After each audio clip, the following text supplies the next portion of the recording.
Sí, sobre todo. Listo. Un segundo, porfa.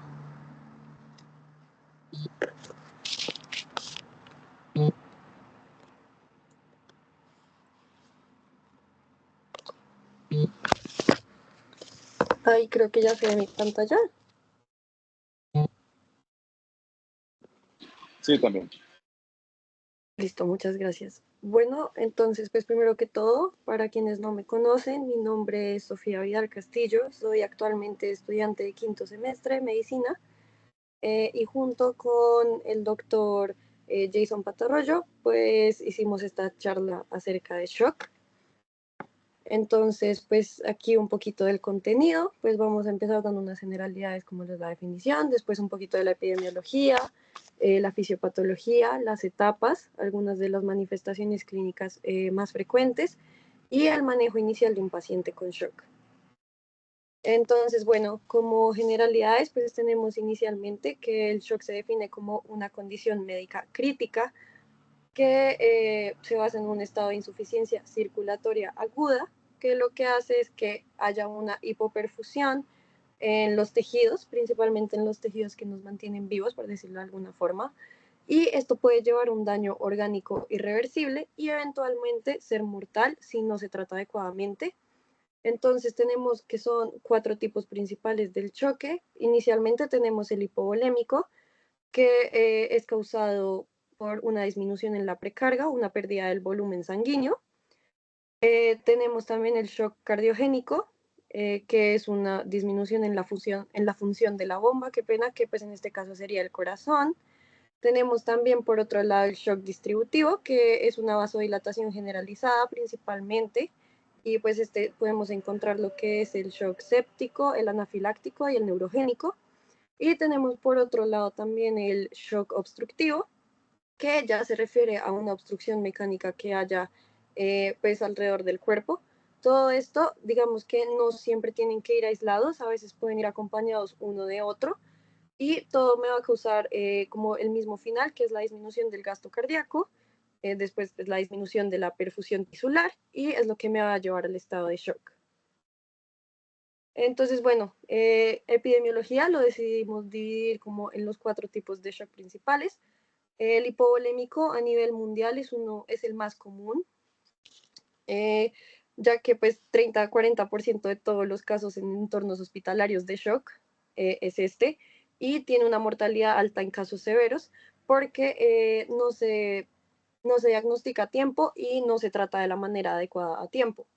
Por otro lado, tenemos el cardiogénico, suele suceder a nivel mundial. Entre el 5 y el 10% de los pacientes con infarto agudo de miocardio terminan sufriendo de este tipo de shock y tiene una mortalidad hospitalaria de hasta 40% por lo mismo, porque no se diagnostica a tiempo, no se puede tratar a tiempo y por ende pues el paciente ya llega a un estado de cambios irreversibles. En Colombia es una de las causas más importantes de shock en pacientes con enfermedad cardiovascular. El distributivo, pues como ya les dije, se divide, sin embargo, en términos generales afecta a millones de personas anualmente y la mortalidad supera el 50% cuando no es tratada.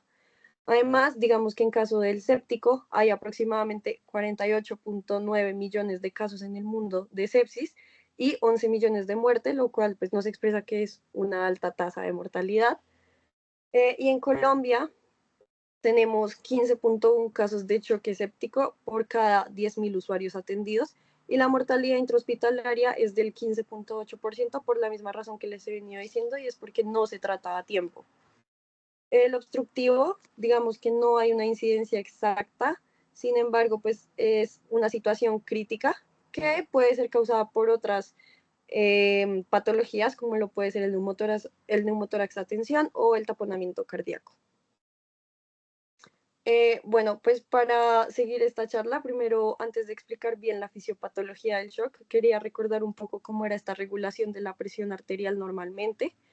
Y bueno, podemos ver que al disminuir el gasto cardíaco, pues todo esto está pasando al tiempo, sin embargo lo voy a dividir por partes. Primero tenemos lo que es una activación de los varoreceptores y esto sucede principalmente en los cuerpos carotídeos, lo que lleva pues una activación del sistema nervioso simpático con una estimulación del sistema adrenérgico, para poder causar una vasoconstricción y así poder incrementar lo que es la resistencia vascular periférica total, la frecuencia cardíaca y la contractilidad del corazón, o pues el inotropismo, para así poder intentar de modo compensatorio incrementar lo que es el volumen sistólico. Además de esto, también va a ser una venoconstricción, esto con el fin de incrementar el retorno venoso y la precarga. Cuando esto ya no es suficiente y cuando hay hipoperfusión renal, llegamos a la parte que es el aumento de la renina. Pero esto es pues por una activación del sistema endocrino, como lo es pues el eje renina-angiotensina-aldosterona, el cual se está activando por el sistema nervioso simpático, principalmente con los receptores beta 1. Esto lo que lleva pues es al aumento de la renina, lo que va a convertir el angiotensinógeno pues que está producido en el hígado, como ya sabemos, en angiotensina 1, y esta va al pulmón para convertirlo en angiotensina 2, gracias a la enzima convertidora en angiotensino. Y pues esta lo que va a hacer es que va a tener un efecto en un aumento en la síntesis y la liberación de la aldosterona, que me va a llevar pues a una retención de agua y sodio, lo que me va a incrementar la volemia y me va a ayudar a hacer la arterioloconstricción para aumentar la resistencia periférica.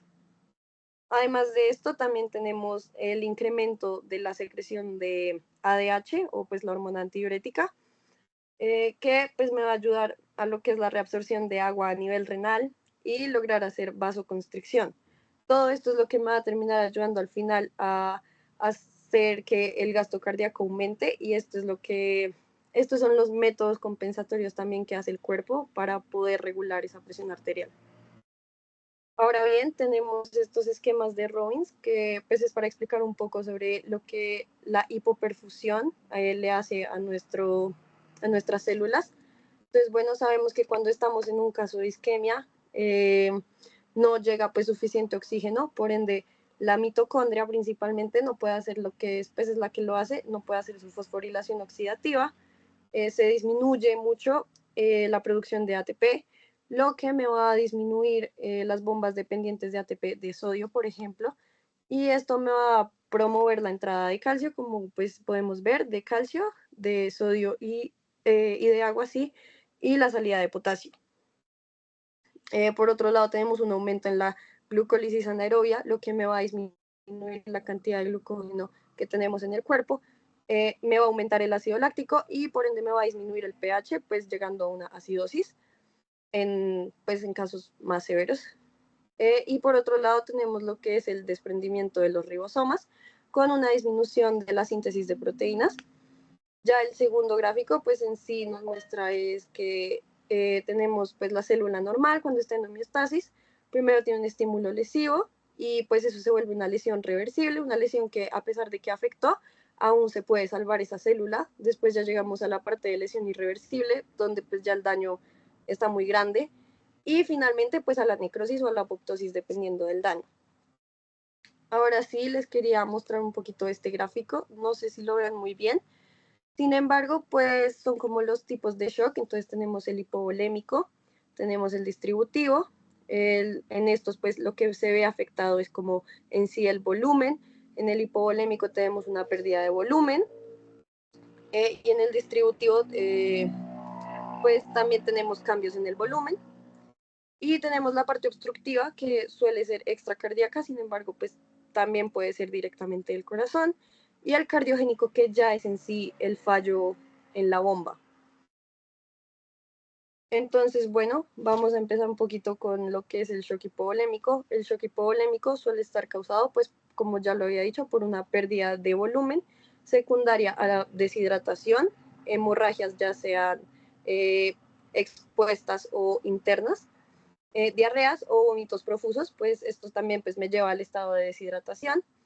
Y lo que intenta inicialmente hacer el cuerpo en compensación es inicialmente activar el sistema nervioso simpático por medio de los varoreceptores, y con esto me busca es aumentar lo que es el gasto cardíaco y la resistencia periférica total.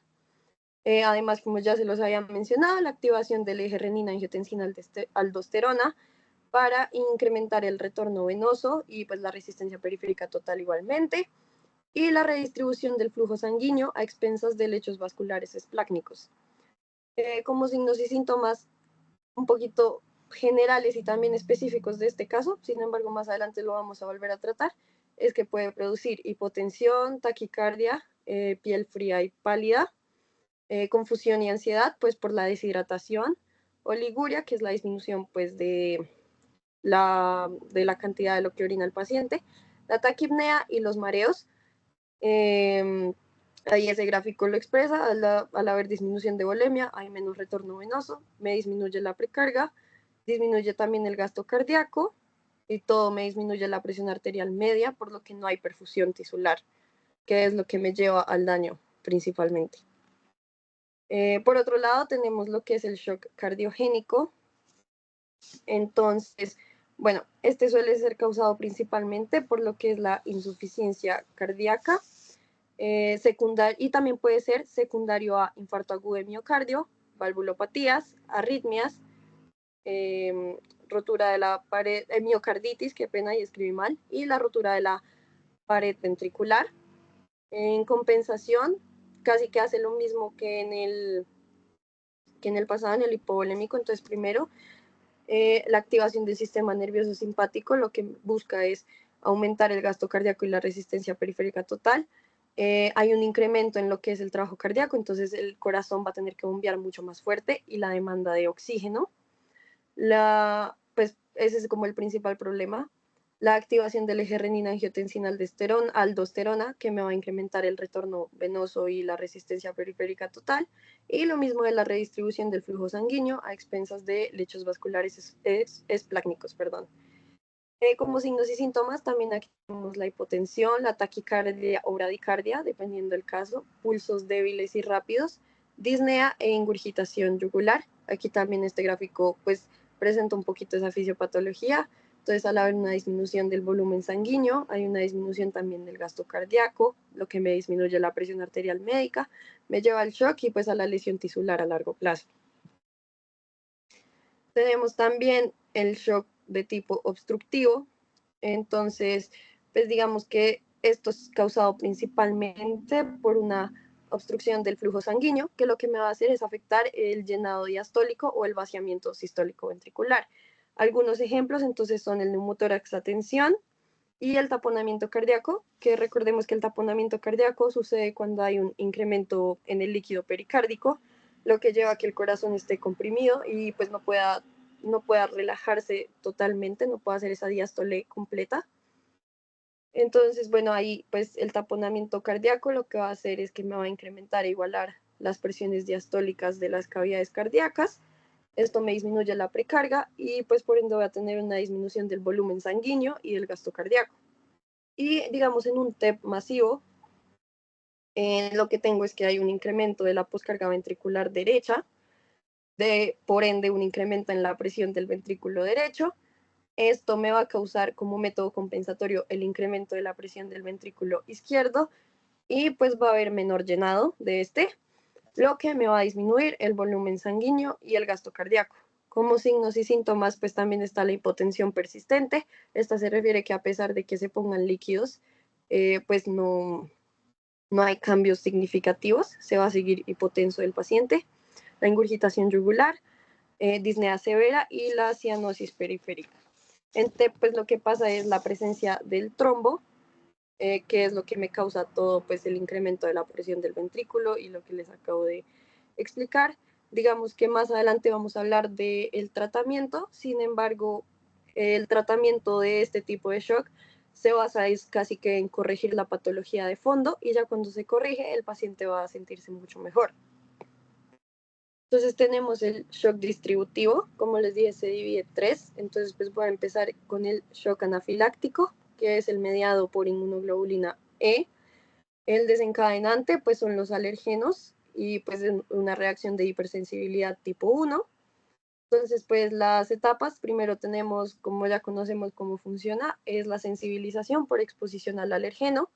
Tenemos respuestas de los linfocitos T helper 2 contra el alergeno, La interleuquina 4 me va a ayudar a hacer el cambio de cadena pesada para formar inmunoglobulina E.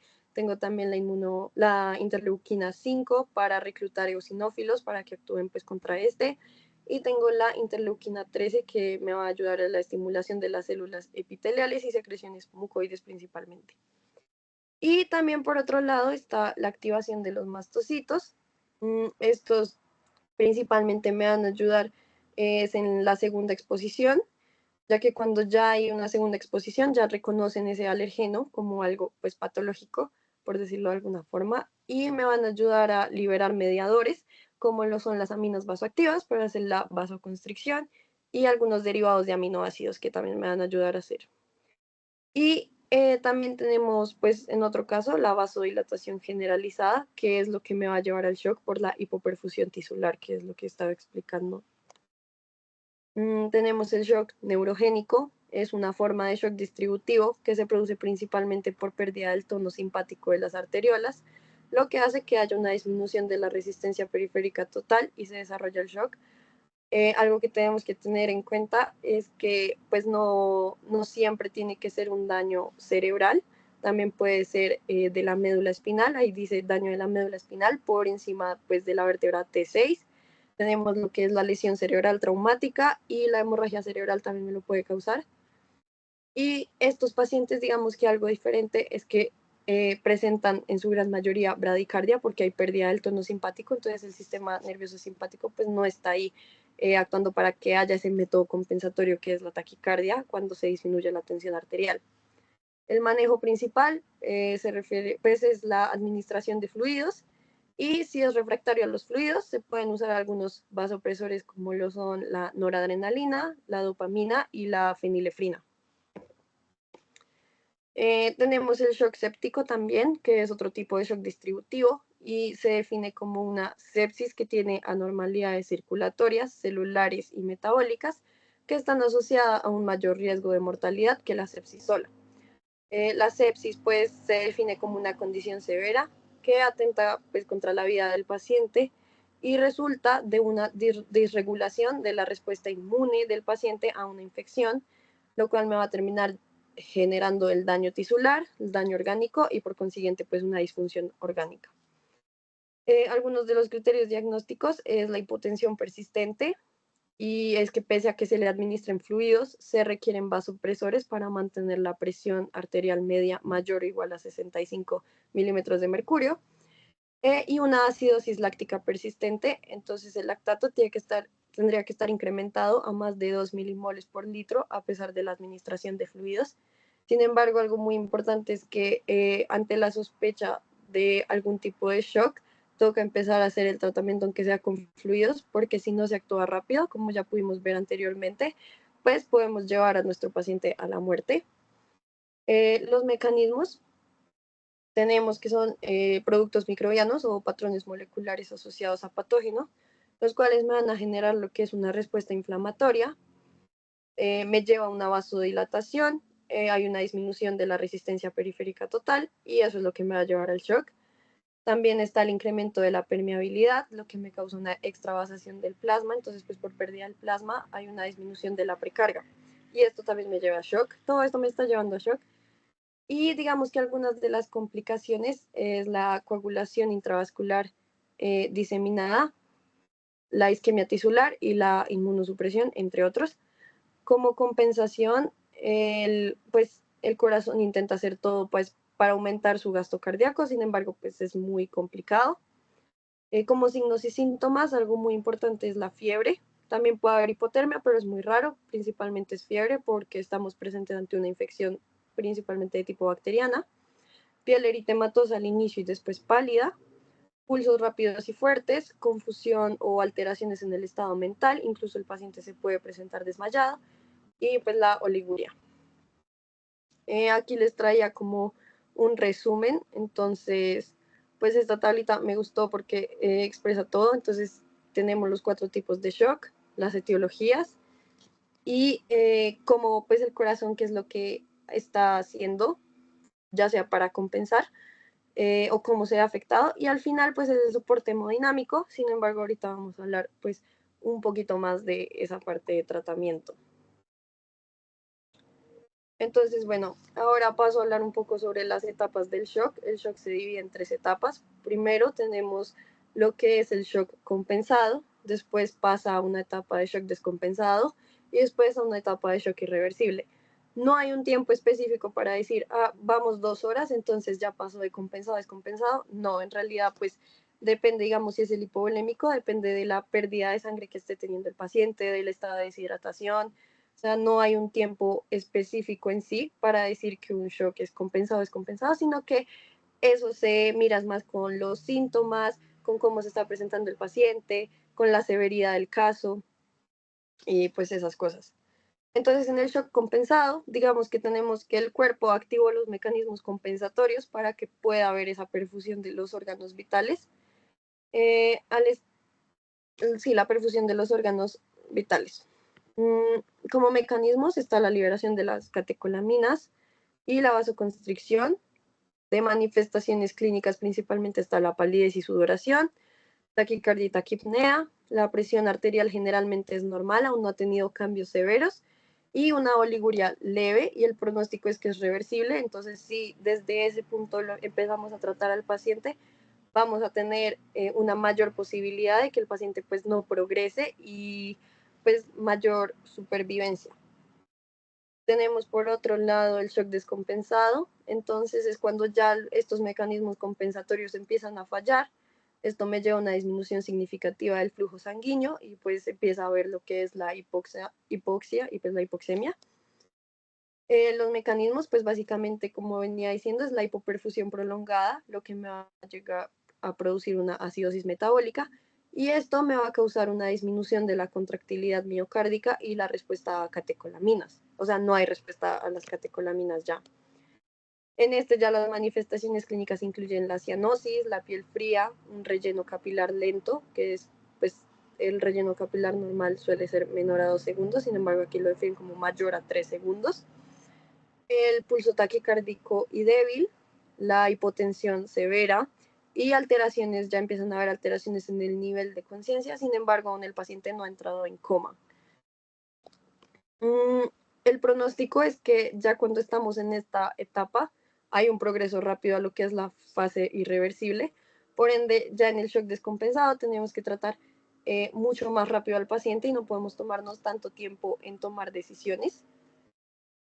Tenemos el shock irreversible, que ya es como la última etapa del shock. Básicamente ya es el daño severo en órganos que se vuelve irreversible.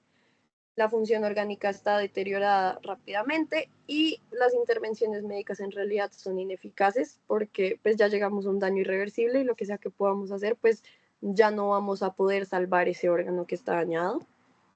Los mecanismos pues es el daño celular irreparable y el fallo multiorgánico y la acumulación de productos tóxicos debido a la necrosis celular. Estos productos tóxicos también se acumulan dentro de las células.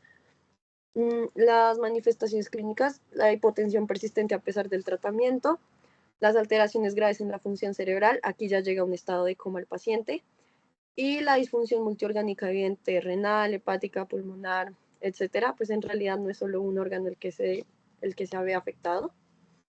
Y pues ya como pronóstico, pues la muerte es casi inevitable, sí, sin intervención inmediata. Sin embargo, el pronóstico pues es muy leve. En realidad no hay como muy buen pronóstico cuando ya el paciente llega al shock irreversible y es muy baja la supervivencia de los pacientes. Bueno, aquí como las manifestaciones generales que los pacientes empiezan a presentar, entonces la hipotensión, tiene un LR positivo de 6, una sensibilidad de aproximadamente 70 a 90% y una especificidad del 80 al 90%. Este es uno pues, de los signos más importantes que se encuentran pues, cuando un paciente está en shock. Tenemos la taquicardia, que pues, se presenta como método compensatorio, entonces este tiene un LR positivo de 2, una sensibilidad del 80% y una especificidad de entre el 50 al 70%. Las alteraciones en el estado de conciencia, pues como lo vimos anteriormente, ya son una muestra de lo que es la parte irreversible y pues ya al final como del shock. Entonces tiene un LR positivo de 3, una sensibilidad del 60 al 80% y una especificidad variable porque pues depende del caso, a veces ni siquiera el paciente se encuentra en shock, sino que solo pues tiene una alteración en el estado de conciencia por otra causa totalmente diferente. Entonces pues toca tener en cuenta los síntomas y los signos principales. La oliguria tiene un LR positivo también de 3, una sensibilidad del 60% y una especificidad del 75%. La piel fría y pálida tiene un LR positivo de 5, sensibilidad aproximadamente del 70% y una especificidad también aproximadamente del 80%. La taquipnea no tenía el LR disponible, sin embargo, su sensibilidad es aproximadamente el 60% y la especificidad es variable por la misma razón que las alteraciones en el estado de conciencia. No es que un paciente se encuentre taquipnéico, pues no nos asegura que ya esté en shock. Y el relleno capilar prolongado, que como lo mencioné anteriormente, pues se definía como mayor a 3 segundos. No tiene un LR disponible, la sensibilidad es del 50% y la especificidad es alta en contextos de hipoperfusión. Como manejo, pues digamos que primero quería dejar claro que el manejo en realidad depende de cada paciente, el tratamiento, porque no todos los pacientes reaccionan a lo mismo de la misma forma. Sin embargo, aquí les voy a explicar cómo el manejo inicial que encontré, que pues es el que se usa en los pacientes con shock, ya que pues debe ser algo que se trate rápido.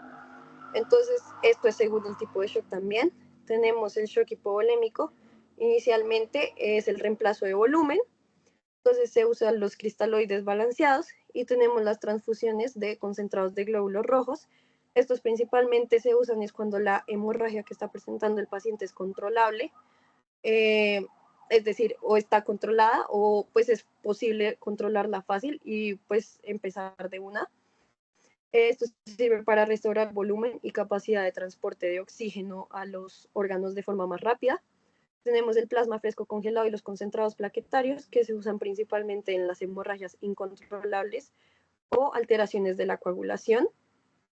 Eh, Como segunda opción, o sea, no segunda opción, sino segunda cosa por hacer, por decirlo de alguna forma. No es un orden específico, sin embargo, pues son las cosas que habría que hacer. El control rápido del sangrado, tenemos las intervenciones quirúrgicas. Esto se hace pues en caso de identificar la fuente y solucionarla. Entonces, pues digamos, se pueden hacer laparoscopias para ver si es algo en casos de que sea algo interno, entre otros. Tenemos la intubación endotraqueal. Básicamente no se usa en todos los pacientes, no todo paciente con shock se intuba de una. Sin embargo, se recomienda en el sentido de que me va a ayudar a asegurar una adecuada ventilación y una oxigenación, pero esta se usa más es cuando ya el paciente tiene signos de hipoxia o hay algún tipo de compromiso respiratorio que en el momento no lo esté dejando respirar de la mejor manera. Los vasopresores, principalmente el más usado es la norepinefrina. En caso de que persista la hipotensión, solo se usa en caso de que persista la hipotensión después de que se hace el reemplazo de volumen. Y aquí lo que se busca es intentar mantener la presión arterial sistólica mayor o igual a 90 milímetros de mercurio para así poder llegar a asegurar completamente que haya una perfusión cerebral y coronaria. El ácido tranexámico lo que va a ayudar a hacer es establecer la coagulación en casos de que haya algún tipo de hemorragia traumática o peripartum. Se suele administrar inicialmente entre 1 y 2 gramos en las primeras horas con el fin de establecer la coagulación y que el paciente pues pueda intentar frenar ese sangrado de forma más sencilla y reducir pues el riesgo de las complicaciones hemorrágicas. Y algo importante que sí es algo que pues se tiene en cuenta en todos los pacientes es el monitoreo continuo. Entonces toca hacer lo que es la evaluación hemodinámica con el monitoreo de los signos vitales, como la presión arterial, la frecuencia cardíaca, la frecuencia respiratoria, la diuresis y los diferentes parámetros hemodinámicos. Y también toca estar haciendo una evaluación frecuente de hemoglobina, electrolitos y pruebas de coagulación para ir guiando el manejo y ajustar las intervenciones que vayamos a hacer con nuestro paciente. Por otro lado, entonces tenemos el shock cardiogénico. Inicialmente se trata con medicamentos inotrópicos buscando pues que el corazón pueda bombear mucho más fuerte, por decirlo de alguna forma, se prefiere usar la dobutamina y la dopamina. Entonces la dobutamina lo que busca es mejorar la contractilidad cardíaca y aumentar el gasto cardíaco, actuando como un beta 1 adrenérgico, un agonista beta 1 adrenérgico, por lo que me da pues, el inotropismo positivo. Y la dopamina en dosis baja puede llegar a aumentar el flujo sanguíneo renal y en dosis más altas actúa como un inotrópico positivo. Sin embargo, ya al final hay unas tablas que van a ayudar con la parte de dosis y qué se prefiere en qué tipos de shock. Vasodilatadores también se dan pues para que el corazón tenga que, o sea, para que se regule esa actividad cardíaca, por decirlo de alguna forma, que el corazón pueda seguir ayudando a pesar de que no pueda hacer tanta fuerza. Entonces tenemos la nitroglicerina. Esta ayuda a reducir la carga de trabajo del corazón al disminuir la presión arterial y mejorar el flujo sanguíneo coronario. Y tenemos el nitroprusiato de sodio, que se usa pues ya en situaciones más críticas para reducir lo que es la presión arterial de forma más rápida. Las intervenciones quirúrgicas también se pueden hacer principalmente en la revascularización coronaria y pues esto se hace principalmente cuando hay un infarto agudo de miocardio para poder restaurar ese flujo sanguíneo. Por otro lado tenemos el soporte mecánico, entonces tenemos lo que son los dispositivos de asistencia ventricular, se usan en pacientes con shock cardiogénico severo para que ya es como una de las últimas opciones en caso de que ya el corazón esté muy débil o no pueda hacer la suficiente fuerza y nos va a ayudar al corazón a bombear sangre. Y tenemos el balón intraórtico, que lo que me va a ayudar es a aumentar el flujo sanguíneo coronario y a disminuir la carga del trabajo del corazón al inflarse y desinflarse en sincronía pues con el gasto cardíaco. Tenemos también al final lo que les decía, el monitoreo continuo, la evaluación hemodinámica principalmente, entonces monitorear los signos vitales, presión arterial, frecuencia cardíaca, frecuencia respiratoria y la saturación de oxígeno, eso me faltó en el pasado. Y también mencionaba que en algunos casos se podían llegar a usar algunos catéteres centrales para poder tener una información adicional sobre la presión en las cavidades cardíacas y pues del gasto cardíaco, como para poder hacer un tratamiento mucho más específico según el paciente. Otra cosa que tenemos que tener en cuenta es si hay presencia de arritmias, se debería solucionar lo antes posible la arritmia, pues porque si no, también pues sigo afectando más el corazón, por decirlo de alguna forma. Ahora pasamos al shock distributivo. Entonces, inicialmente tenemos el shock anafiláctico. La adrenalina sí, es el tratamiento de primera línea y se debería administrar lo antes posible, preferiblemente por vía intramuscular para que se absorba de forma más rápida. Y se usa principalmente para tratar los síntomas de la alergia. La dosis inicial se recomienda una dosis entre 0.3 a 0.5 miligramos por vía intramuscular en adultos. Tenemos también la fluidoterapia, que pues es el reemplazo rápido de líquidos con cristaloides también. Y se suele recomendar entre 1 a 2 litros de cristaloides en adultos, pero esto se va ajustando según la respuesta clínica que vaya teniendo nuestro paciente. Como uso complementario, también podemos usar los antihistamínicos, sin embargo, pues estos actúan un poquito de forma más lenta, por eso se prefiere la adrenalina. Y pues me van a ayudar también a aliviar los síntomas cutáneos y los otros no relacionados con la presión arterial de la alergia. Los corticosteroides son principalmente para prevenir las reacciones tardías y reducir la inflamación. También, pues, porque estos tienen un efecto más lento. Entonces, pues, por eso se prefiere usar principalmente lo que es la adrenalina. Y también, pues, es importante lo que es el monitoreo continuo. Entonces, monitorear los signos vitales. Observar, mencionaba que era importante que no solo era cuando ya se curara la alergia, ya lo podíamos dejar ir para la casa, sino que era importante observarlo al menos 4 a 6 horas después, ya que pueden haber unas reacciones que son las reacciones bifásicas. Esta se refiere a la reaparición de los síntomas a pesar de no haber tenido contacto de nuevo con el alergeno tras un periodo asintomático. Entonces, básicamente es como que el paciente muestra recuperación, ya no tiene nada, sin embargo, después de un tiempo ya vuelve a empezar. Y algo que ya después de que se sana el paciente o pues ya tenemos estabilizado al paciente, es muy importante tener en cuenta la educación, ya que pues sabiendo la alergia que este paciente está teniendo, pues tenemos que tener en cuenta la educación acerca del uso de los autoinyectores de epinefrina y pedir que evite la mayor, o sea, de la mejor forma posible la exposición a estos alergenos. Tenemos también el shock neurogénico, entonces inicialmente tenemos la fluidoterapia, que es el reemplazo de líquidos con cristaloides, y pues también se recomienda entre 1 a 2 litros en adultos, pero se ajusta según la respuesta clínica que esté presentando el paciente. Se usan vasopresores, principalmente como ya lo había mencionado, se prefiere o es de elección la norepinefrina para aumentar la resistencia vascular sistémica y mejorar la presión arterial.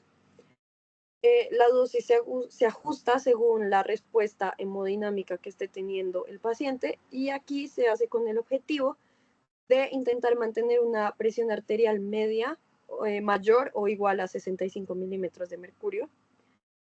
Inicialmente también se busca el tratamiento de la causa subyacente, ya sea por una intervención quirúrgica o médica. Entonces, por ejemplo, estabilizar fracturas vertebrales en caso de que el daño sea la médula espinal o tratar las lesiones cerebrales. Y en caso de haber, de que sea después de operar, hacer un manejo posoperatorio y es monitorizar el estado hemodinámico y ajustar el tratamiento según la necesidad de cómo se esté presentando el paciente. Y pues monitoreo continuo, entonces los signos vitales. Y también mencionan el uso de catéteres centrales para tener también la información adicional de la presión en cavidades cardíacas y el gasto cardíaco y ver cómo está funcionando y si está apto para que el flujo sanguíneo pueda terminar llegando al cerebro y pues a los órganos.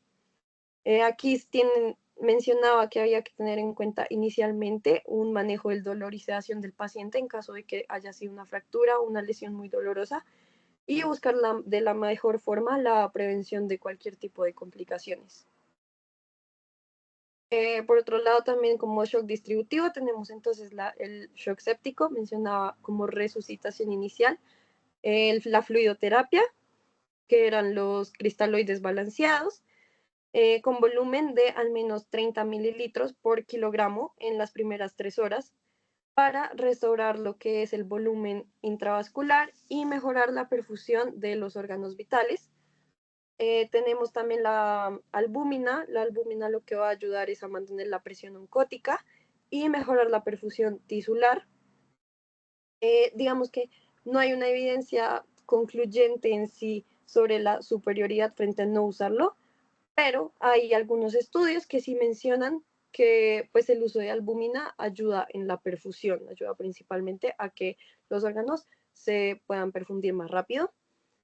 Además, pues tenemos que usar antibióticos de amplio espectro, esto con el fin pues de controlar la infección.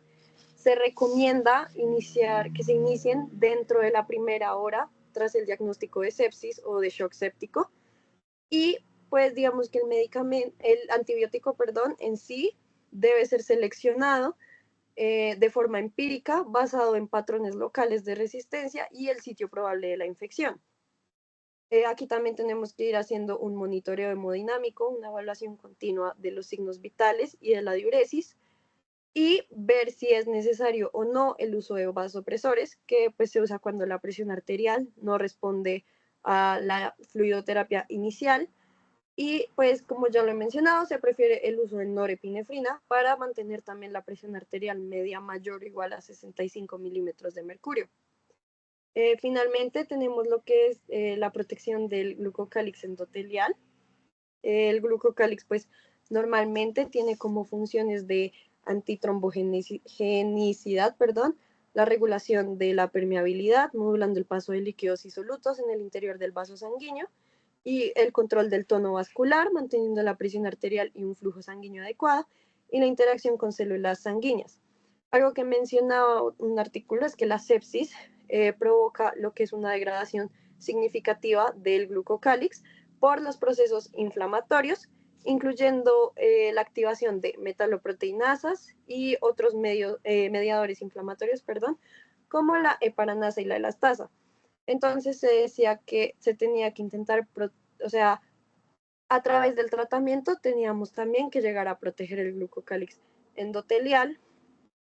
Esto se podía usar minimizando el uso excesivo de catecolaminas que pues puedan dañar el glucocálix, controlando hiperglucemia en caso de que lo haya, ya que los niveles elevados pueden contribuir a lo que es la disfunción endotelial, y considerar también el uso de corticosteroides en situaciones específicas para reducir la inflamación, ya que estos han demostrado que no terminan dañando el, el glucocálix, perdón. Además, pues como manejo adicional en estos casos también es el control del dolor y dar soporte nutricional, pues que el paciente siga comiendo para mantener la función intestinal y la motilidad intestinal. Tenemos ya pues el shock obstructivo, que ya creo que es el último. Entonces, bueno, inicialmente lo más importante es que se va a hacer una intervención inmediata, pues ahí también lo puse como manejo específico según la causa subyacente. Entonces, digamos, en un neumotórax a tensión, lo que necesito hacer es la descompresión rápida por medio pues, de un catéter, el tratamiento de la embolia pulmonar en caso de que esa sea la causa por medio de anticoagulantes y trombolisis, si es masiva, pero pues depende de la causa. Y digamos que aquí también se da lo que es el soporte hemodinámico con la fluidoterapia por el medio de la administración de líquidos por vía intravenosa para intentar mantener lo que es la presión arterial y mejorar la perfusión, pero pues esto se hace con precaución para pues, no terminar causando un mayor daño. Y el uso de vasopresores solo si persiste la hipotensión, y se usa pues norepinefrina, que es el de elección principal para mantener lo que es la presión arterial y mejorar la perfusión y el flujo sanguíneo a los órganos vitales. Entonces el monitoreo continuo también incluye lo que es la evaluación hemodinámica, entonces los signos vitales que ya pues, he mencionado, frecuencia cardíaca, saturación de oxígeno, presión arterial. Y pues esto es para ver principalmente que el paciente sí esté respondiendo bien al tratamiento.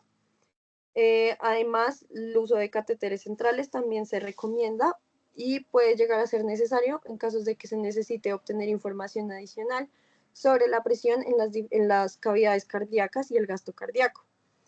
Como consideraciones adicionales, también incluye que debemos primero manejar el dolor y la sedación según sea necesario, también pues para mejorar el confort del paciente, que el paciente se sienta un poquito más cómodo, y intentar de la mejor forma la prevención de complicaciones. Entonces, pues, digamos, si es un tromboembolismo pulmonar, pues el paciente con antecedente, pues ya debería empezarse también un tratamiento anticoagulante, o si tiene antecedente de trombosis venosa profunda, también, pues para evitar que vuelva a suceder. Entonces, aquí están las tablitas que les comentaba. Entonces, por ejemplo, ahí está lo que es la concentración de eritrocitos, por decirlo. Se usa en shock hemorrágico traumático, y pues todos los que tengan un signo de hipoxia anémica.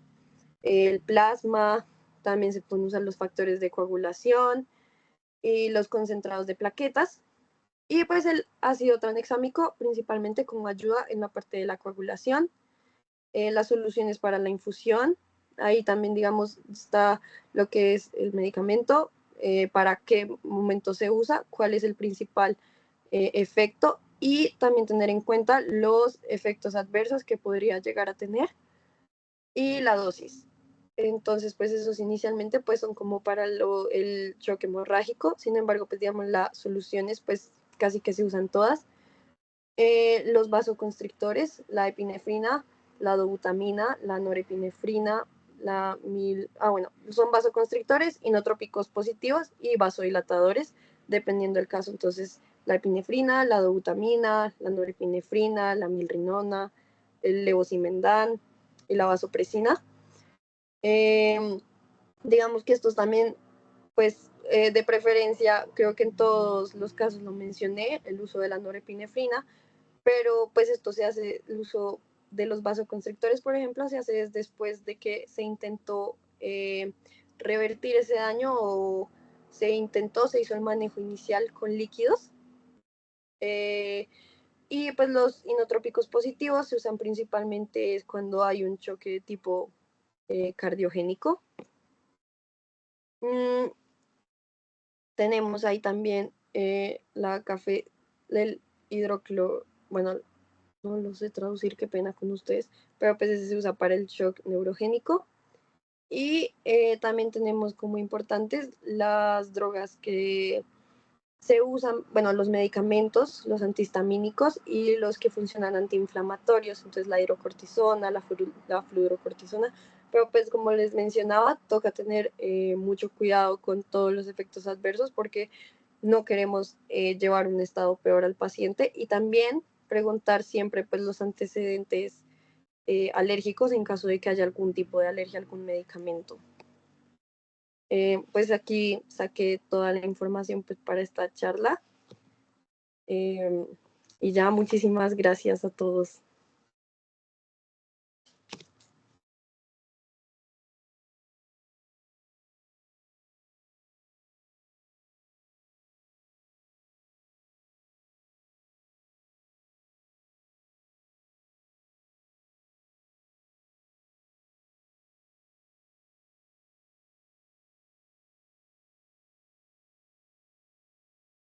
Creo que alguien tiene la mano levantada, así que si quieres puedes hablar sin problema. Hola, buenas noches. No sé si, bueno, felicitar primero a Sofía por la presentación. No sé si el profe Jason está por ahí para hacerle una preguntita.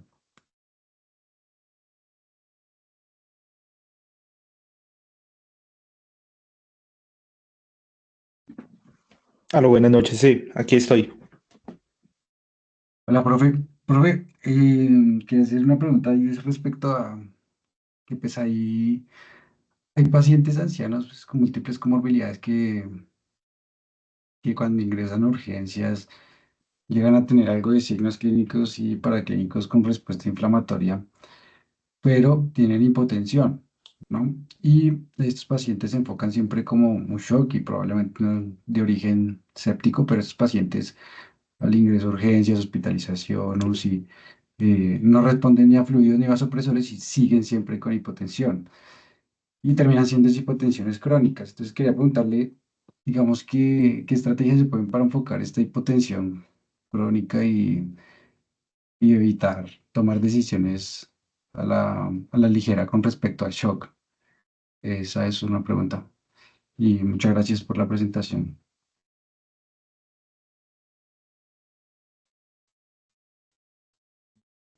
Bueno, digamos que todo parte de un contexto clínico. Entonces, un paciente puede estar, y eso por la definición que habla tanto de tensión arterial sistólica y la presión arterial media, y aún así no tener una clínica que sugiera que está haciendo hipoperfusión. Como ya lo decía la doctora Sofía, pues hay una correlación entre no solo este parámetro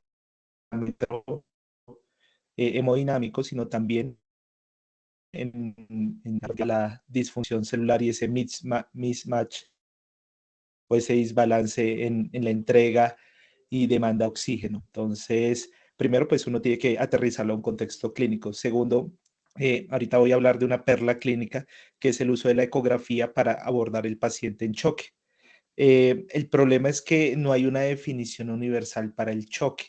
Los diferentes estudios que lo han evaluado, si bien muchas veces, por ejemplo, teniendo en cuenta que uno de los principales desencadenantes del choque es el choque séptico, pues este, como definió la doctora Sofía, tiene en cuenta tanto un parámetro que es la presión arterial media como el lactato como un parámetro de hipoperfusión. Entonces, en la literatura van variando como los diferentes parámetros que se utilizan para hacer el diagnóstico de choque.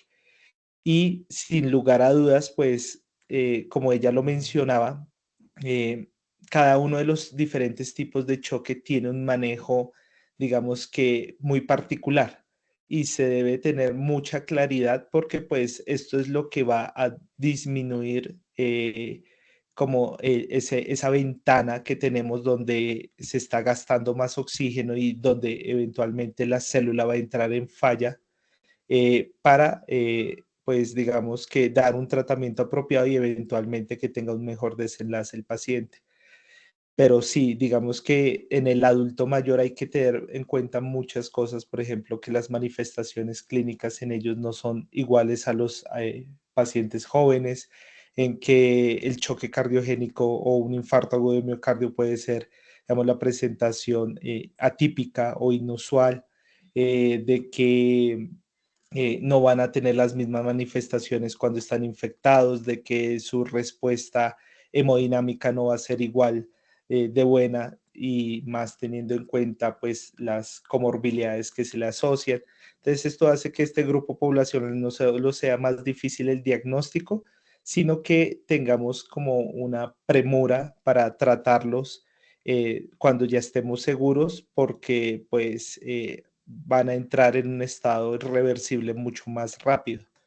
Eh, entonces, hay varias dificultades en este grupo poblacional, pero sin lugar a dudas, yo creo que una buena historia clínica y un muy buen examen físico es lo que a uno le va a llevar a determinar más del 80% de los casos cuál es el desencadenante de esta condición. Entonces, voy a compartirles pantalla, no sé si la están viendo.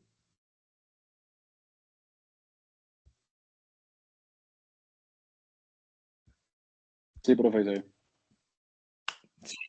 Ah, bueno.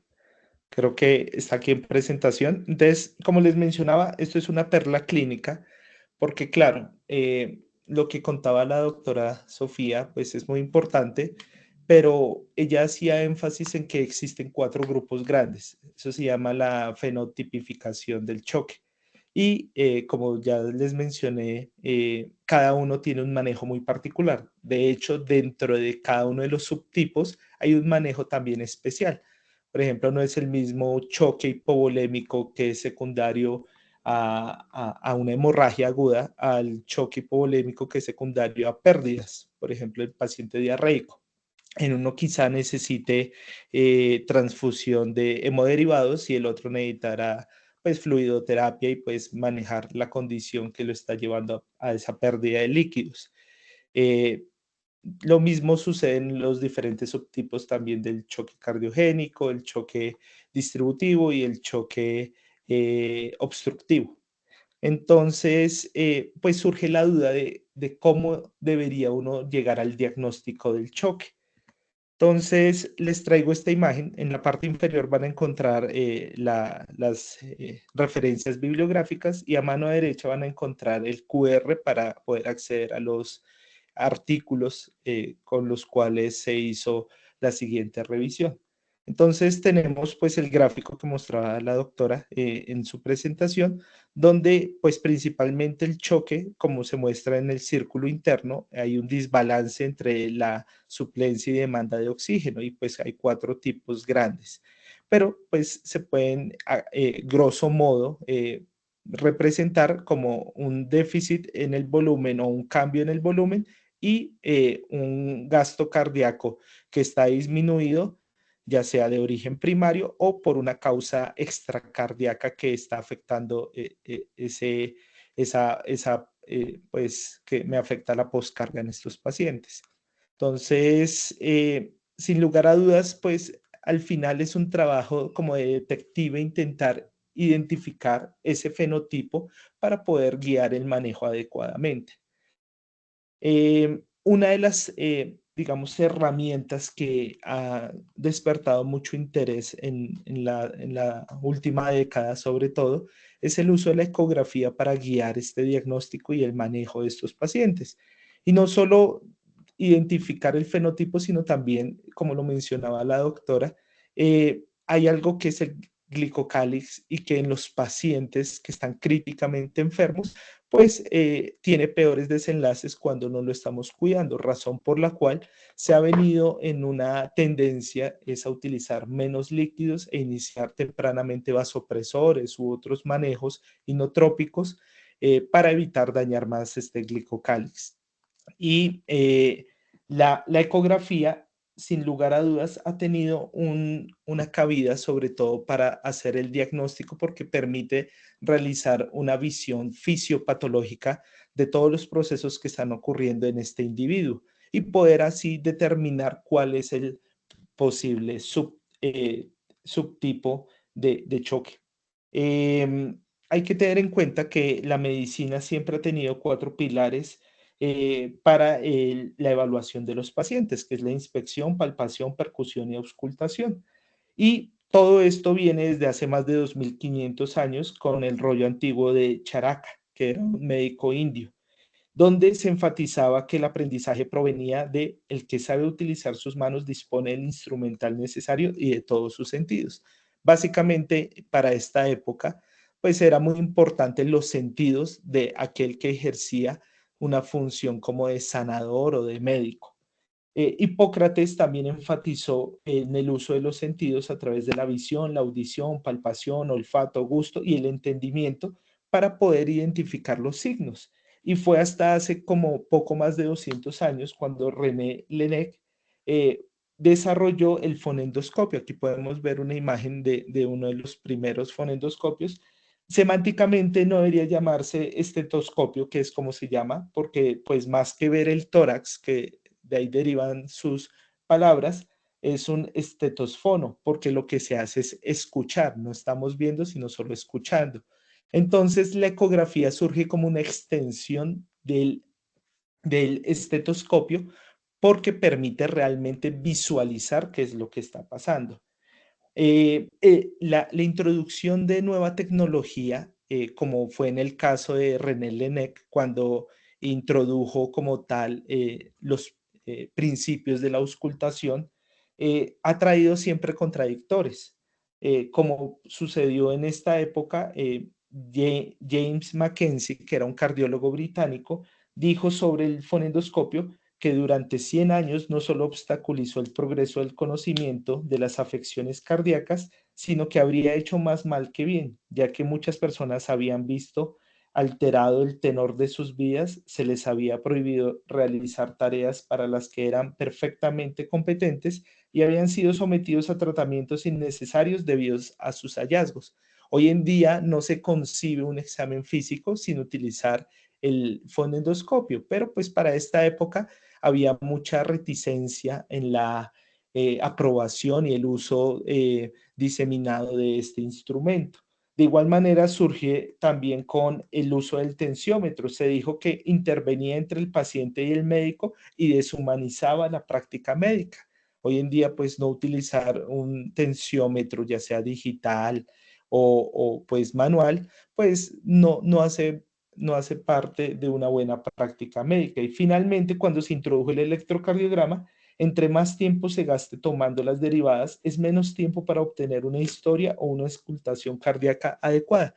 Entonces, a través de todos estos comentarios que les he mostrado a lo largo de la historia con el advenimiento de nueva tecnología, se muestra que siempre hemos intentado, quizá con una buena intención de decir, oiga, la tecnología no se está deshumanizando o no se está apartando de cuál es el real principio médico, que es el paciente, eh, a veces impedimos que el diagnóstico clínico mejore. ¿Qué pasa con la ecografía? Indudablemente ha mostrado que debería ser el quinto pilar del examen físico porque potencia o mejora todos los hallazgos clínicos y sobre todo porque genera más interés en aquellos que la realizan, en el sentido de que pueden ver fisiopatológicamente qué es lo que está pasando en el cuerpo humano y por ende pueden, digamos que interesarse mucho más por el examen físico. Parte de la pérdida del interés del examen físico hoy en día es que la tecnología, otros estudios imaginológicos son muchos más precisos para llegar al diagnóstico, pero sin lugar a dudas, la historia clínica sigue siendo fundamental, sobre todo para escoger qué estudios son los indicados en cada caso. Y otra de las ventajas que tiene la ecografía, no solo que mejora la precisión y es una extensión, no debería, o sea, hoy en día no se debería el ecógrafo reemplazar ni el fonendoscopio, ni la palpación, ni la percusión, no, debe ser un pilar adicional que ayude a potenciar este examen físico. Y como les decía, una ventaja es que mejora la relación con el paciente, pero ustedes se preguntarán por qué. Pues básicamente es porque cuando se hace toda la historia clínica, se hace el examen físico y adicionalmente estamos haciendo la insonación, pues estamos tomándonos 5 a 10 minutos más donde podemos detectar cosas que al examen físico no hubiésemos detectado y podemos seguir haciendo preguntas y el paciente realmente se siente visto y evaluado. Entonces, esto era como para traerles por qué es importante tener en cuenta la ecografía. Pero ahora bien, ¿tiene algún papel la ecografía en el diagnóstico del choque no diferenciado? Como les decía, muchas veces el diagnóstico del choque no tiene una definición universal. Cada uno de los choques se definen de diferente forma en los diferentes estudios y adicionalmente cuando se sobreponen, por ejemplo, en un paciente séptico, puede hacer una miocardiopatía séptica, es decir, tiene disfunción ventricular sumado a su choque distributivo. Entonces tiene dos condiciones que dificultan sobre todo el manejo y un tratamiento guiado adecuado. Entonces, en esta revisión sistemática que incluyó 12 artículos, entre los cuales se incluía pues estudios observacionales retrospectivos, prospectivos y algunos ensayos clínicos, que incluyó más de 1.132 pacientes, se preguntaban cuál era el rendimiento diagnóstico de los diferentes protocolos para el abordaje del choque a través de ecografía en los pacientes. Entonces, se demuestra en esta tabla básicamente que los diferentes protocolos que son multiparamétricos y que evalúan muchos órganos, entre los cuales ya ahorita voy a hablar de uno que es el protocolo RASH, eh, hablan de que tienen muy buena sensibilidad, muy buena especificidad, especialmente el choque obstructivo. Miren los LR que tienen, la mayoría están por encima de 10, son muy buenos LR positivos y de hecho son tan buenos que si uno a través de la ecografía identifica un tipo de choque, pues debería tratarse ese tipo de choque. No se necesitaría ninguna otra condición para poderlo corroborar. Claro, si yo identifico que mi paciente tiene un choque distributivo, pues lo manejo como un choque distributivo, pero sin lugar a dudas voy a necesitar otros estudios para evaluar cómo está la respuesta inflamatoria sistémica, para mirar la disfunción orgánica, para intentar identificar pues el proceso infeccioso en el sentido de tomar o tener una identificación microbiológica a través de los cultivos. Pero quiere decir que solo con el examen físico que incluye la insonación, yo puedo casi que con una seguridad bastante alta poder dar un manejo correcto a estos pacientes. Entonces, uno de los protocolos que más se utilizó en la revisión sistemática que les mostraba con anterioridad fue el protocolo Roche. El protocolo Roche básicamente es un protocolo que es multiparamétrico, que incluye diferentes órganos y que a través de la evaluación de diferentes órganos se puede determinar con bastante facilidad cuál es el órgano que está comprometido principalmente y me está favoreciendo el choque. Entonces aquí hay una mnemotecnia que es el HIMAP y básicamente H de corazón que vamos a evaluar. ¿Cómo está la fracción de eyección? ¿Está aumentada o está disminuida? ¿Hay derrame pericárdico? ¿Cómo está mi ventrículo derecho? ¿Cómo está la contractilidad regional? ¿Cómo está el gasto cardíaco? Adicionalmente, se evalúa la vena cava inferior para saber si está colapsada o no. A medida que vayamos avanzando en la presentación, les iré mostrando imágenes de una página que se llama POCUS 101, que ayuda mucho sobre todo en la visualización de cuáles son los hallazgos más comunes de todas estas afecciones.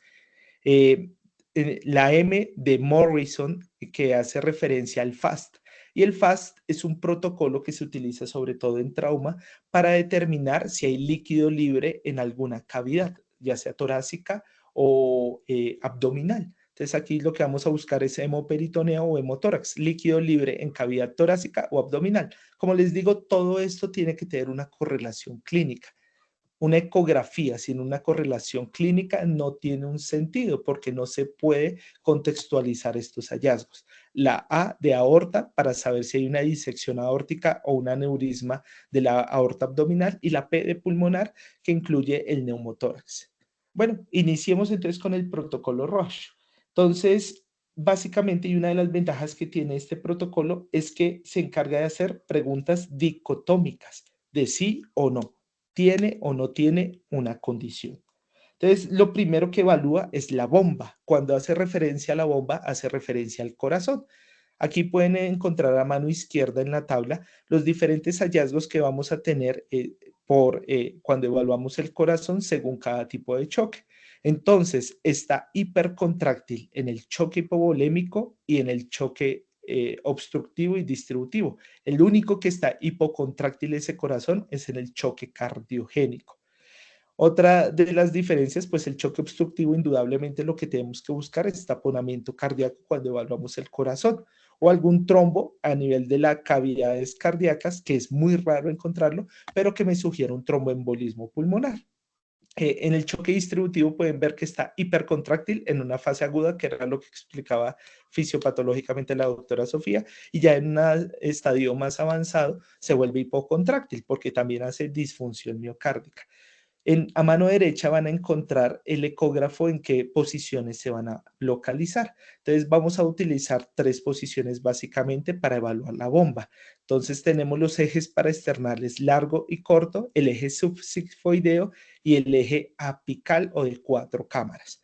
Entonces, permítanme y les comparto de una vez, a ver, pantalla, esta. Están viendo aquí lo siguiente, ¿cierto? La página de internet. Sí, señor. Bueno. Entonces, lo primero, yo les decía, la bomba. Aquí a mano izquierda, no sé si ven mi flecha, no sé si esta la ven o solo ven las imágenes, pero bueno. Aquí a mano izquierda pueden ver pues la contractilidad de un corazón. Y es una contractilidad que está aumentada, es decir, está hipercontráctil, hiperdinámico. De hecho, aquí en el título de la imagen ponen que está mayor del 70%. ¿Cómo sabemos que está así? Porque si ustedes ven, tiene algo que se llama o se denomina kissing en inglés o que las paredes ventriculares se tocan.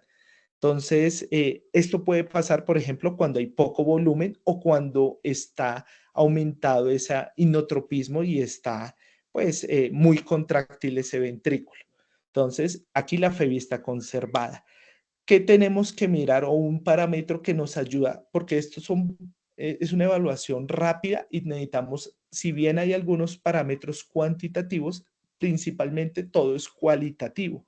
Entonces, rápidamente tenemos que determinar si la contractilidad está o no está conservada. Una forma es poner el dedo en la mitad de la pantalla del ventrículo izquierdo, que es el que está en la parte inferior izquierda. Ese es el ventrículo izquierdo. Ponen el dedo en la mitad y si ambas paredes se acercan, la contractilidad de forma cualitativa está bien. Una forma cuantitativa es si ustedes no están viendo mi flecha para saber si puedo Sí, doctor, ahí se señalar ve. lo que les voy a explicar. Bueno, esta parte que ustedes ven es la valva septal de la válvula mitral.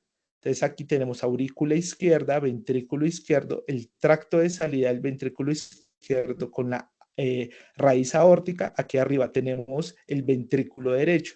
Entonces aquí les estoy señalando la valva septal de la válvula mitral. Si ustedes se dan cuenta, esta valva septal en la punta se acerca hacia el septum interventricular.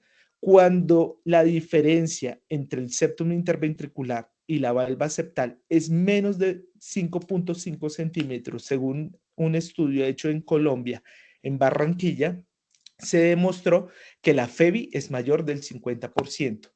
Tiene LRs cercanos a 10, o sea, son buenos. En este caso, por ejemplo, ustedes están viendo a mano derecha, pues un corazón que ya no tiene kissing, que las paredes ya no se pegan, pero pues sí se acercan. Si uno pone la flecha en la mitad, ambas paredes se acercan. Y aquí pueden ver cómo la valva septal todavía se acerca significativamente a la pared del septum ventricular. Aquí ponen entre el 55 y 69%. Vayámonos a la parte inferior derecha, donde ustedes pueden ver que esta valva septal no se acerca y de hecho hay una distancia bastante grande entre el septum ventricular y esta valva de la válvula mitral. En el estudio colombiano que les mencioné, que es del doctor Altillo, se demostró que tener una FEBI menor del 11.5, perdón, una separación de esta valva septal con respecto al septum interventricular mayor de 11.5 centímetros implica una FEBI menor del 40% y que tenerla mayor de 13.5 centímetros sí, de 13.5 implica que la FEBI está por debajo, perdón, mayor de 11.5, menor del 50%, mayor de 13.5, menor del 40%. Es decir, entre más alejado esté la valva septal del septum interventricular, menor va a ser la FEBI y menor probablemente puede ser el gasto cardíaco. Entonces, esto es una de las cosas que hay que mirar cuando estamos evaluando el corazón, cómo estará la FEBI del corazón. Otro de los parámetros que lo mencionaba la doctora Sofía, hace referencia, en este caso vamos a buscar choque obstructivo. ¿Qué vamos a buscar? Ustedes ven aquí en la imagen de la izquierda cómo la parte más superior, que es la parte apical del corazón, está hiperdinámica, mientras que aquí la parte derecha se está moviendo menos. Y si ustedes se dan cuenta, aquí donde estoy poniendo la flecha, pues hay una zona de transición donde se mueve mucho y donde no se mueve casi. Este se llama el signo de McConnell. Básicamente se explica es porque la pared libre del ventrículo derecho, por un aumento súbito de la presión, pues digamos que queda como más estática y de forma compensatoria el ventrículo izquierdo empieza a estar hiperdinámico y eso mueve mucho como tal el ápex del corazón y genera este signo que habla de una sobrecarga ventricular derecha aguda. Al lado derecho van a encontrar aquí donde estoy señalando, este es el ventrículo derecho y está mucho más aumentado que el ventrículo izquierdo. La relación entre ventrículo derecho y ventrículo izquierdo debería ser a favor del ventrículo izquierdo, que es el que debería tener mucha mayor tamaño en sus cavidades. Y de hecho debería ser menor a 0.7, que quiere decir que el ventrículo derecho no debería tener ni el mismo tamaño ni un tamaño mayor al ventrículo izquierdo, sino 2/3 del ventrículo izquierdo, debería ser mucho más pequeño. Y aquí estamos viendo el signo de la D. ¿A qué hace referencia? Pues que el septum interventricular está rectificado y que forma una D con respecto al ventrículo izquierdo. Y esto habla de que la presión está aumentando a tal nivel que ya está desplazando el septum interventricular. Esto es un signo de que probablemente puede haber un tromboembolismo pulmonar porque me está haciendo un fallo de las cavidades derechas. Otro de los hallazgos que voy a buscar cuando estoy evaluando el corazón es líquido o derrame pericárdico. Aquí en la imagen izquierda volvemos a tener un eje largo y vemos otra vez entonces aquí la aurícula izquierda, aquí el ventrículo izquierdo, aquí arriba está el ventrículo derecho, aquí abajo se señala la aorta descendente, un derrame pleural. ¿Cómo sabemos si es derrame pleural o pericárdico? Por eso nos señalan la aorta descendente. Si está por delante de la aorta descendente es derrame pericárdico y si está por debajo de la aorta descendente es un derrame pleural. Entonces aquí lo estamos viendo desde un eje largo. Otro derrame que estoy señalando a mano derecha de ustedes es un derrame visto desde una ventana succifoidea. Y Este otro hace referencia más que todo a grasa pericárdica, que a veces es difícil de caracterizar, pero se puede confundir con un derrame pleural. ¿Cómo se ve un taponamiento cardíaco? Bueno, básicamente uno tiene que fijarse sobre todo en las cavidades derechas. Acuérdense que las cavidades derechas están diseñadas para volumen más no presión. Entonces, cualquier cosa que me aumente la presión sobre las cavidades derechas, pues hacen que pueda afectarse. Entonces, si ustedes ven aquí en la imagen de la izquierda, estoy señalando cómo se indenta o cómo se mete una porción de la aurícula derecha, sobre todo en la diástole. Entonces, esto implica que este derrame que está alrededor tiene una repercusión hemodinámica, ya está haciendo una fase de taponamiento. Y se acuerdan de esta imagen, este era un eje, este es un eje largo, ¿listo? Es esta misma imagen. ¿Qué les llama la atención? Fuera del derrame que está acá, el ventrículo derecho no se ve. Si ven que está casi que colapsado, solo cuando hace un poquito de sístole se alcanza a ver un poco. Entonces, estos son signos de que hay un taponamiento cardíaco. Y como le decía la doctora Sofía, pues el manejo es pues drenar este líquido y eso mejore probablemente el choque mientras se investiga.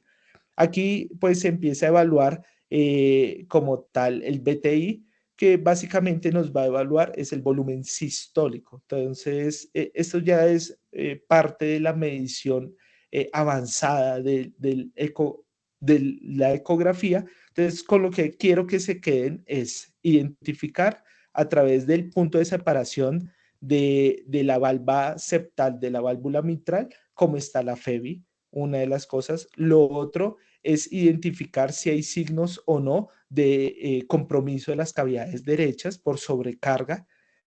Lo otro es identificar si hay o no derrame pericárdico. Entonces son tres preguntas dicotómicas. ¿La FEBI está conservada o reducida? ¿Sí o no? Hay signos de sobrecarga del ventrículo derecho, entonces está dilatada las cavidades derechas, hay el signo de la D, cómo se está, hay signo de McConnell, sí o no. Y lo otro, ¿hay derrame pericárdico? Sí o no. Si hay, tiene o no compromiso hemodinámico, entonces eso es lo que uno evalúa cuando está evaluando, pues lo que se evalúa con ecografía.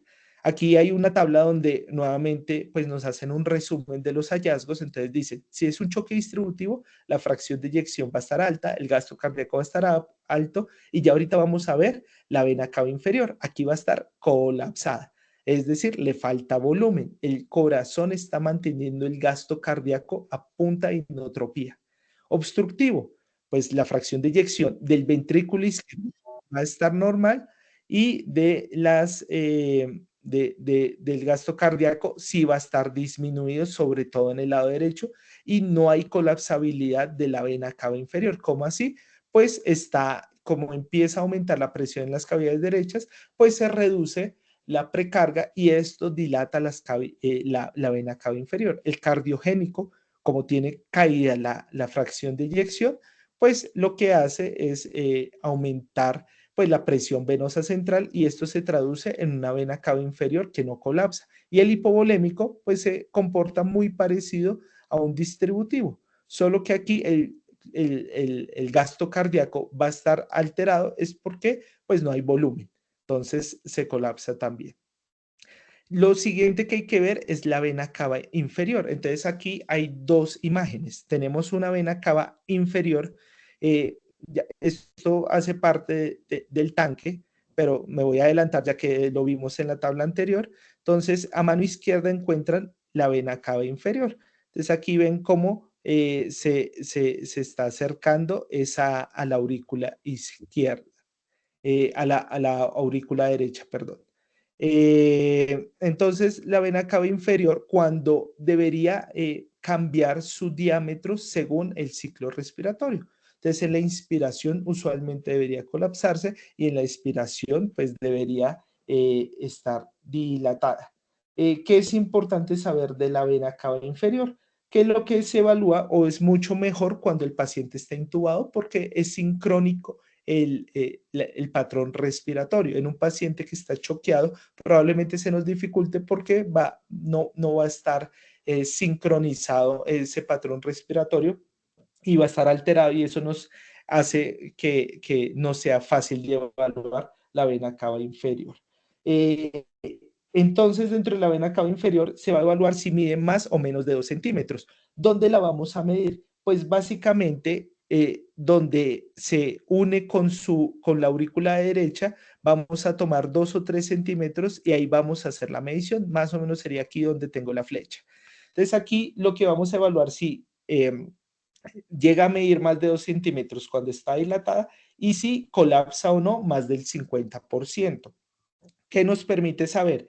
Si una vena cava inferior mide menos de 2 centímetros y su colapsabilidad es mayor del 50%, probablemente la presión venosa central esté disminuida, es decir, se colapsa. Si la vena cava inferior tiene un diámetro mayor de 2 centímetros y su colapsabilidad es menor del 50%, la presión venosa está aumentada. ¿En qué condiciones se me aumenta la presión venosa? Básicamente, choque cardiogénico y choque obstructivo. ¿Cómo se calcula esta colapsabilidad? Si yo se las daba en porcentaje. Pues es el diámetro, o bueno, más que el diámetro, es la medición de la vena cava cuando está más dilatada, menos cuando está casi que colapsada, sobre la vena cava inferior, pues cuando está más dilatada. Y ahí se saca un porcentaje. Lo ideal es que esté por encima del 18%. Les voy a volver a compartir la presentación para volver al tema en el que estábamos. Entonces, ya aprendimos lo de la bomba. Aquí estábamos en tanque. Entonces, en tanque, ¿qué nos vamos a fijar? Pues en la vena cava inferior, que tiene mucha relación con lo que estábamos viendo de bomba. También nos sirve ver las venas yugulares, al igual que la vena cava inferior, es un parámetro para evaluar la presión venosa central. Y vamos a empezar a buscar si hay líquido libre. ¿En dónde? Tórax y abdomen. Entonces, es muy fácil cuando yo tengo el contexto clínico adecuado del paciente. Es un paciente que llega por un politrauma porque tuvo un evento de tránsito. Entonces, voy y le busco a ver si hay alguna causa que me explique, por ejemplo, un choque obstructivo, ya sea por neumotórax o taponamiento cardíaco. No le encuentro, listo. Paso y empiezo a buscar si hay líquido libre. Le encuentro líquido libre en abdomen en un paciente que tuvo un politrauma, probablemente ese líquido peritoneal sea hemorrágico y probablemente sea secundario al trauma y esté en un choque hipovolémico. Entonces, esa es una de las ventajas que tiene la ecografía, una evaluación rápida, sobre todo porque pues estos pacientes pueden estar inestables y no se pueden llevar muchas veces a imágenes. Entonces vamos a utilizar básicamente 5 abordajes del ecógrafo. El A, que es para ver la vena cava inferior, se está ubicando más o menos en el hipocondrio derecho. El B, lo que voy a buscar es en la parte lateral del hipocondrio derecho si hay líquido pleural. Ya ahorita lo vamos a ver por imágenes. Y de igual manera estoy buscando si en el espacio de Morrison, que es el hepatorrenal, hay algún líquido libre que no debería verse. En el C es en el espacio esplenorrenal, el D es el espacio vesical, que en las mujeres sería el de Douglas, el saco de Douglas, y en el E voy a ver si hay neumotórax. Nuevamente, volvamos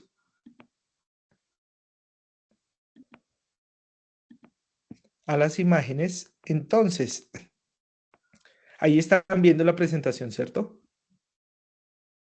Bueno, la página web.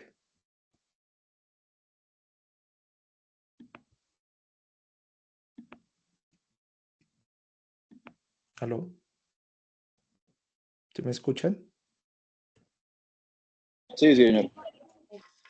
Sí, señor. Ah, bueno. Entonces, líquido libre aquí en la punta del hígado. Entonces, aquí estamos evaluando el espacio de Morrison. No debería verse esto. Esto que están viendo, que es ecogénico, pues es líquido. Aquí está el hígado y esto es libre. Como es un evento de tránsito, pues tiene el líquido libre en abdomen, probablemente tuvo un trauma hepático y está sangrando y toca llevar cirugía. Pero entonces aquí ven el riñón, ven aquí un poquito de líquido y sobre todo aquí en la parte inferior izquierda de la imagen que está al lado derecho, pues pueden ver que hay bastante líquido. Eso es en cuanto al espacio hepatorrenal, que es el de Morrison. Este es el espacio periesplénico. Entonces aquí vamos a encontrar nuevamente el vaso y todo esto que está hipoecogénico alrededor es el líquido libre en el abdomen. Aquí vamos al espacio de Douglas o el receso recto vesical en el caso de los hombres y en el caso de las mujeres el recto vaginal, que es el de Douglas. Entonces aquí esto que estamos viendo hipoecogénico es líquido libre. Debería verse como se ve aquí arriba. Entonces no debe verse nada hipoecogénico como se ve en el líquido aquí abajo. Y aquí lo estamos viendo en este espacio.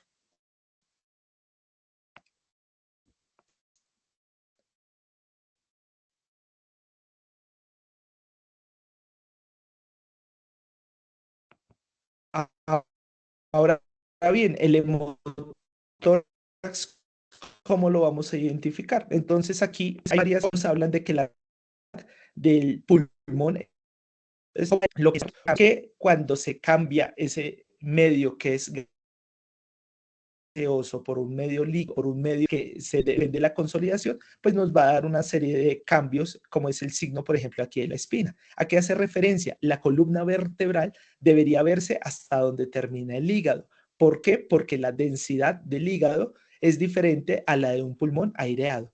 Si estamos viendo aquí que la columna vertebral se puede ver a nivel del tórax, pues hay algo que me cambió la densidad y en este caso es todo este líquido libre que pueden ver aquí que no debería estar. Y este otro es a mano izquierda, es el signo del espejo. ¿A qué hace referencia?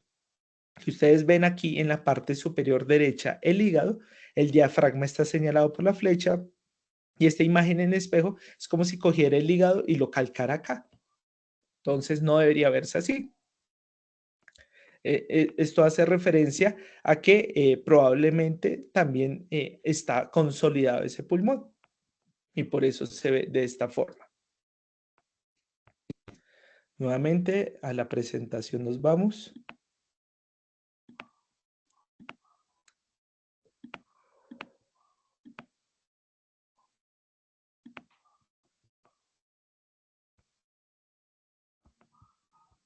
Listo, entonces ya se evaluó el tanque. Vamos con las tuberías. Entonces es bomb, tank and pipes. Pipes, vamos a buscar cómo está la aorta abdominal y si hay un signo que nos sugiera que pueda estar en una disección esa aorta abdominal o hay algún signo que nos sugiera, por ejemplo, trombosis venosa profunda. Entonces nos vamos a centrar en arterias y venas. Razón por la cual tenemos estos 6 puntos que vamos a evaluar. El A es la aorta supraesternal a nivel de la escotadura del esternón.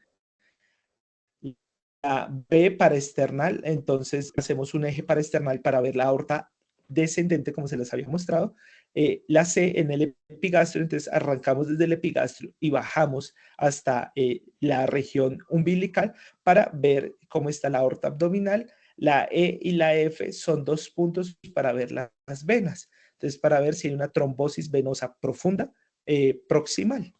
Entonces, nuevamente, vámonos a la página para ver cuáles son los hallazgos. Entonces, aorta abdominal. Aquí hay un aneurisma. ¿Cómo se sabe? Porque desde la pared externa hasta la otra pared hay más de centímetros. Es abdominal. Son de la aorta abdominal cuando esta distancia es mayor a 5 centímetros. Esto es lo que tenemos que buscar cuando evaluamos la aorta abdominal. Aquí en la imagen izquierda, podemos ver nuevamente un eje lateral acá, aurícula izquierda acá, y esa es la raíz aórtica. Si ustedes se dan cuenta, hay una pequeña línea hiperecogénica que se alcanza a ver aquí en la parte inferior de la raíz de la aorta. Ese es el desprendimiento de la íntima y donde hay un flap de disección. Aquí ya nos está diciendo que hay una disección aórtica. De igual manera, podemos verla aquí en cuando estamos viendo esta imagen de la derecha, es cuando, entonces, ustedes ven estas líneas que estoy señalando, que son más hiperecogénicas, hacen referencia a esa separación de las capas de la aorta y lo que sugiere es que hay una disección aórtica. ¿Cómo se ve, por ejemplo, cuando estamos viendo la aorta descendente? Mírenla acá. Este es el flap de disección. Y cuando le ponemos Doppler color para ver cómo está, pues lo que se está viendo es una ingurgitación o no ingurgitación, una insuficiencia aórtica. Una insuficiencia aórtica que se debe pues al flap de disección que se está generando. Entonces hace que la válvula se vuelva insuficiente. Dentro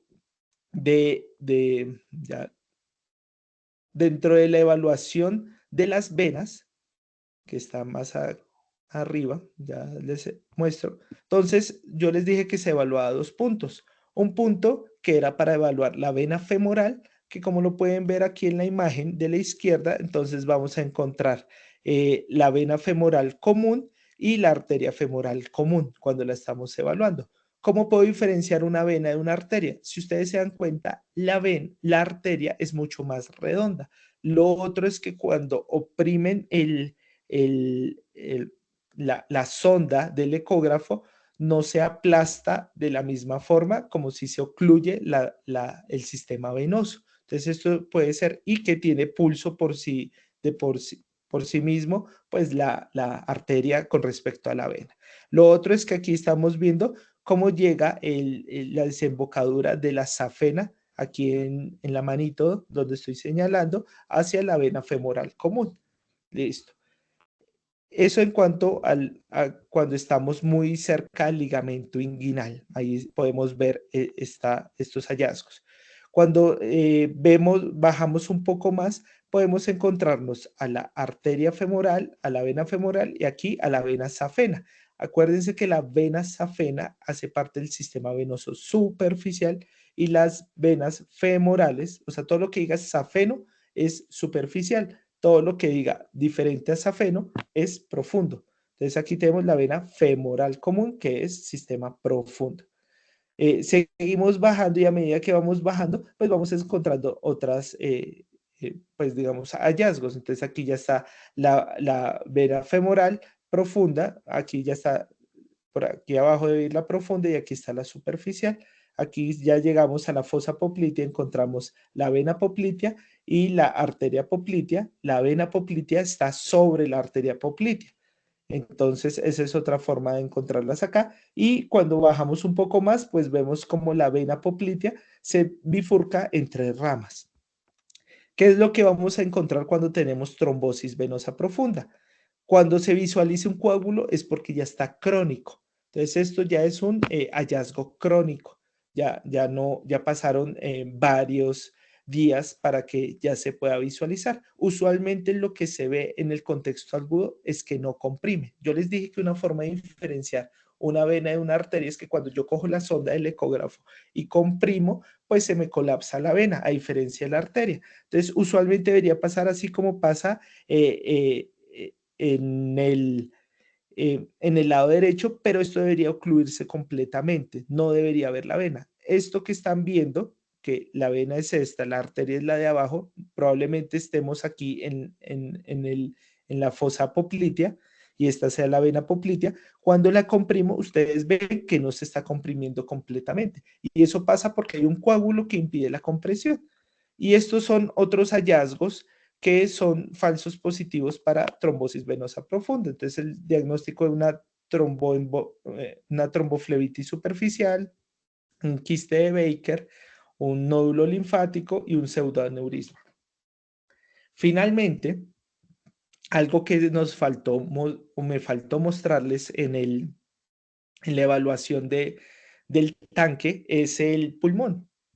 Es el pulmón, ¿qué es lo que vamos a evaluar? Bueno, se pueden evaluar dos cosas grandes. Uno, si hay líneas B que me hablen de que hay un síndrome intersticial en ese pulmón, probablemente si es en el contexto de un choque cardiogénico por una falla cardíaca que me está haciendo edema pulmonar. Si es en un paciente séptico, probablemente puede ser un síndrome de dificultad respiratoria en el adulto, un SRA.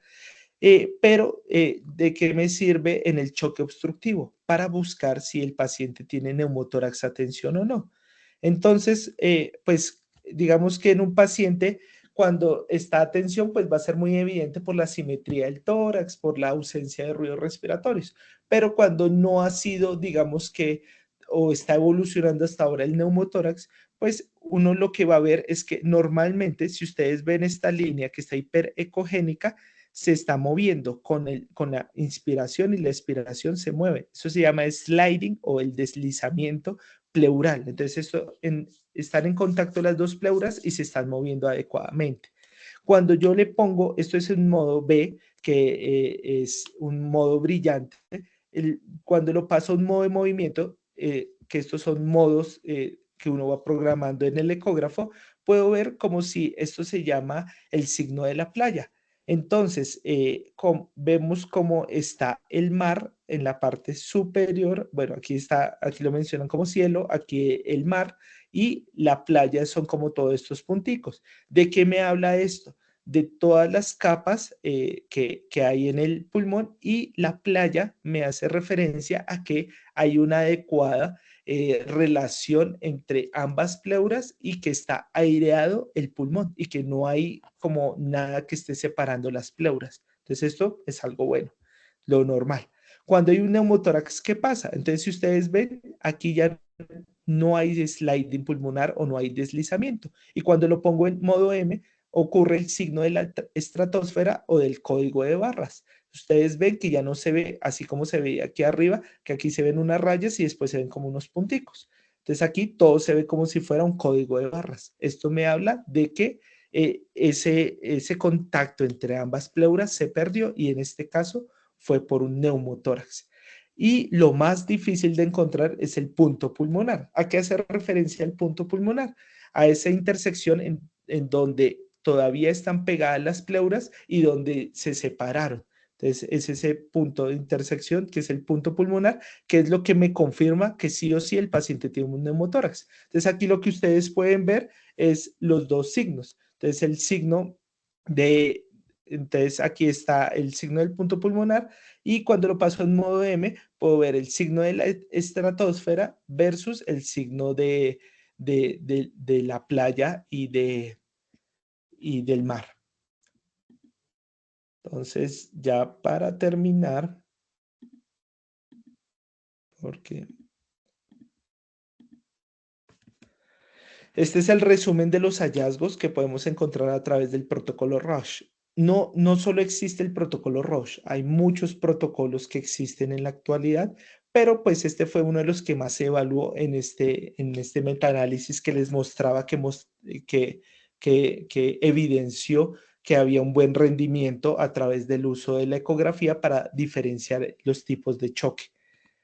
Estas son las lecturas que les recomiendo, donde hablan de otros tipos de protocolos y de cómo es la evaluación multiorgánica para el abordaje del choque y cómo se puede utilizar en el cuidado crítico, que es donde mayor volumen de pacientes en estado de choque van a encontrar, que es más o menos el 33% de los pacientes que están en una UCI tienen algún grado de choque. Entonces, pues sirve mucho para el abordaje de estos pacientes. Entonces, no sé si tienen, bueno, creo que no lo compartió. Aquí están viendo las lecturas recomendadas. Sí, señor. Sí, señor.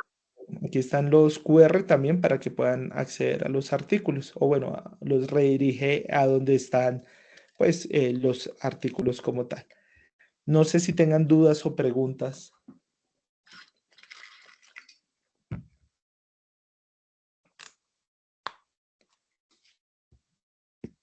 Doc, pues no hay nadie con la mano levantada. Pues queríamos agradecerle todo. Samuel está teniendo algo de problemas con la conexión, pero pues agradecerle a usted, doctor, pues por haber estado presente y pues haber como ayudado también a la presentación y pues también por habernos ilustrado también pues con todo este tema de ecografía. Muchísimas gracias de verdad y pues también a los que estuvieron hasta el final. No, con gusto, pues en lo que pueda ayudar.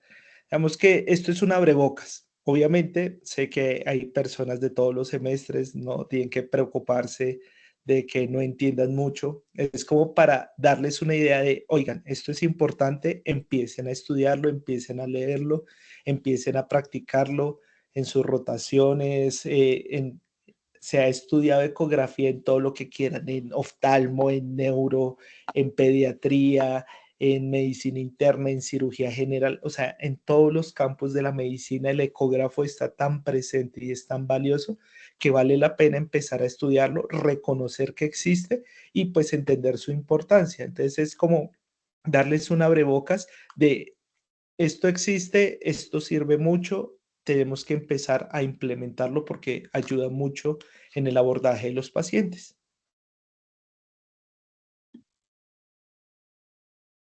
Listo, doctor, muchísimas gracias de verdad. Y pues veo que no hay tampoco más dudas, entonces ya creo que con esto ya pues damos por finalizada la charla de hoy. Muchísimas gracias a todos. La presentación, no sé si ahorita pues la doctora que la realizó la podría compartir y pues igualmente queda la grabación junto pues con las lecturas recomendadas que nos dejó el doctor Patarroyo. Entonces muchísimas gracias a todos y feliz noche para todos. Muchas gracias, doctor. Bueno, hasta luego. Hasta luego, muchas gracias.